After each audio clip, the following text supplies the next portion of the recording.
Endeuillé par la mort de son père depuis le 2 mars 2022, Olivier Pernaut, 40 ans, réapprend à vivre sans son papa et savoure la présence des siens pour retrouver sa joie de vivre. Le 20 mars 2022, sa femme Catherine Duprat a dévoilé un rare cliché du fils aîné de Jean-Pierre Pernaut, fruit de son amour avec Dominique Bonnet. Sur la photographie, voire notre diaporama, on découvre le père de famille qui travaille en tant que team manager d'une écurie de course et pilote automobile avec celle qui partage sa vie et leurs 2 enfants Rose et Léo. Ce dernier était d'ailleurs apparu à l'antenne de TF1 lors du dernier journal télévisé de son grand-père. Au soleil, la famille profite de l'arrivée du printemps et semble se soutenir dans cette épreuve familiale qui a bouleversé le clan Pernaut.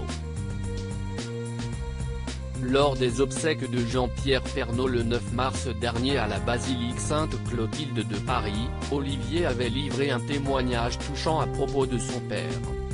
« Je me souviendrai pour toujours du dernier regard que l'on s'est échangé, la veille de ton opération, quand je suis parti de ta chambre.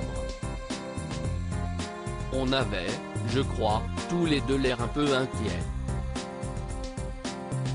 Et on n'avait pas trop envie de se quitter ce jour-là. Papa, tu méritais tellement de profiter de ta retraite. » Il avait lâché les commandes du Trésor en décembre 2020, laissant la place à Marie-Sophie Lacaro, note de la rédaction, de te reposer. Voyager, passer du temps avec tes enfants, tes petits-enfants. Avait-il confié, très ému, selon des propos rapportés par le magazine Gala. Pour rappel, Jean-Pierre Pernaut était également père de Lou et Tom, fruit de son amour avec sa dernière épouse Nathalie Marquet, Miss France 1987. Il était papa d'Olivier et de Julia, née de sa précédente épouse, Dominique Bonnet. Mort le 2 mars 2022, Jean-Pierre Pernaut avait été atteint d'un cancer de la prostate qu'il avait vaincu en 2019 et avait récemment été diagnostiqué d'un cancer du poumon. En janvier 2022 face à Didier Raoult, son épouse Nathalie Marquet s'était également inquiétée des 4 mini-AVC que son mari avait subis suite à sa vaccination contre le Covid-19 sur le plateau de TPMP. À l'hôpital, j'ai dit, écoutez, depuis qu'il a fait ce vaccin, 8 jours après, il a fait ça. Est-ce qu'il y a un rapport ? S'était-elle désolée.